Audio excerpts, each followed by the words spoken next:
Now we're going to talk about the rotation and the revolution of the Earth and some related concepts. We've already said that the Earth rotates on its axis. So here's the Earth and this is the equator. And so the axis of the Earth is this imaginary line that runs through the center. And the Earth spins about on its axis, like that. And the rotation of the Earth causes day and night. It causes the sun to rise and set. The sun isn't going around the Earth. The sun's really way back there, way back in the distance. And as the Earth rotates, the sun appears to rise and set from our point of view. The same thing with the moon. The moon is here orbiting the Earth. But as the Earth spins, the moon appears to rise and set. And the spinning of the Earth is a more significant factor in the apparent motion of the moon, because the moon goes completely around the Earth once in a month, but it rises and sets every day as the Earth rotates, or just about every day. And the rotation of the Earth also causes the stars to rise and set. And here's a picture taken with a time exposure, which means the shutter of the camera was left open. It looks like for several minutes, maybe half an hour or so. And you can see on the road here, these are some buildings, and along the road here, you can see these lights from headlights as cars drove by. And the shutter was long enough for this entire drive, and probably a lot longer, because instead of seeing points of light in the sky, we see these arcs as the stars moved across the sky due to the rotation of the Earth. And you could actually tell by the length of the arc how long the shutter of the camera was open. And you see these are actually in circular paths, all of these arcs. And if you went down in this direction, you would find the center of the circle. It's out of view in this picture, but the center of the circle would be the North Star. And that's because the North Star is pointed to by the axis of the Earth. And so if you were standing here, for example, looking up that way, you would see everything as if it were rotating about the North Star. All of the star trails in the sky would form circles. Another effect of the rotation of the Earth and the revolution of the Earth, along with the tilt of the Earth's axis, is the seasons. And you can draw a diagram in your notes like I'm going to draw here. The angle at which the sun's rays strike the Earth's surface determine how much the surface of the Earth heats up. So let's say here's the Earth's surface here, and here's some incoming rays of sunlight.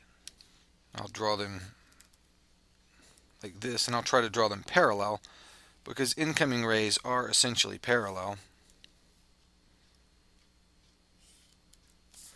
Okay, so these rays come in like this, and this diagram would be the case in the winter. In the winter, the sun is not as high up in the sky, and so the sun's rays are coming in at a more shallow angle.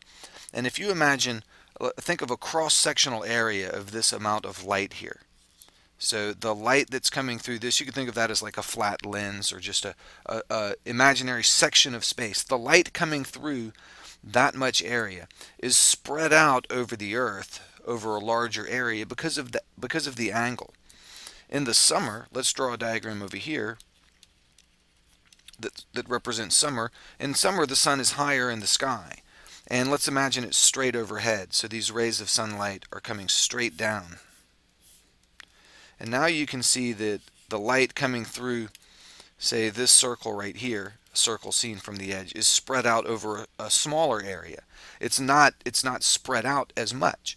So the sunlight is more concentrated. There's more energy per square meter striking the Earth's surface. So the surface of the Earth heats up more in the summer because the direct striking of the sun's rays causes more energy per amount of area. Now, whether the light is striking at a shallow angle like that or a steep angle like that is determined by the tilt of the Earth and where you are on the Earth and the position of the Earth in its orbit around the sun. So let's draw this diagram again, and there's another place in your notes you can draw this. This is the diagram we're going to see a lot, with the sun in the center and the Earth going around it. And so let's put the Earth, we'll draw the Earth in 4 different positions. So let's picture the orbit of the Earth is going around the Sun like that. So this is a circle seen in a perspective view of the Earth's orbit being approximately circular. So here's the Earth over here, of course not drawn to scale, and let's draw it tilted a little bit. The axis of the Earth is tilted. So here's our North Pole and our South Pole like that.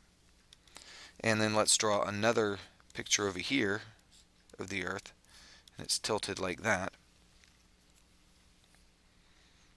I'm gonna redraw that one. Hold on just a second. Okay.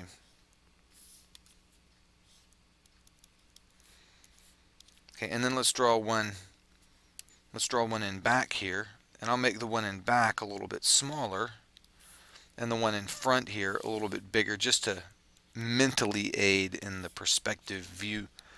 And we'll draw some little dotted lines here representing the orbit. Okay, so the Earth moves around the Sun like that. Okay, in the northern hemisphere, you can see, look over here at this picture, the rays of the sunlight are coming in and they're striking directly onto the northern hemisphere. And down here in the southern hemisphere, these rays of sunlight coming in are striking at a shallow angle. Because of the tilt of the Earth's axis, the angle at which the sunlight strikes the Earth is different in the northern hemisphere and the southern hemisphere. So you see, north of the equator, it's going to be summer. The direct striking of the rays causes more heat to be transmitted to the surface, so it's the summer in the northern hemisphere right there, and at the same time that it's summer up north, it's winter down south. Then 6 months later, the Earth is over here, and you can see the incoming rays of sunlight are striking the area below the equator rather directly, and they're striking the area above the equator at a shallow angle.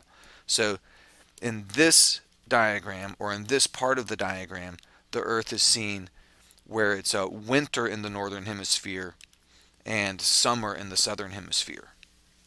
And over here at this point, this would be in between.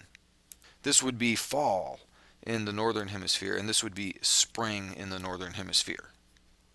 Now, if you're near the Earth's pole, say up here near the North Pole or down near the South Pole, the light is striking at a shallow angle all the time. The Earth never changes its tilt, or not much, and the North Pole never points toward the Sun. If it did, it would be very warm at the North Pole. And the same with the South Pole. The poles are always cold, and that's why there's snow at those places. Because even in the summer, say right here is summer in the southern hemisphere, it's still a shallow angle at which the sunlight is striking the South Pole. So the poles are always cold, and that's why. It has to do with the angle of the sunlight striking the Earth. And that's why we have seasons, and why the seasons are opposite in the northern and southern hemispheres.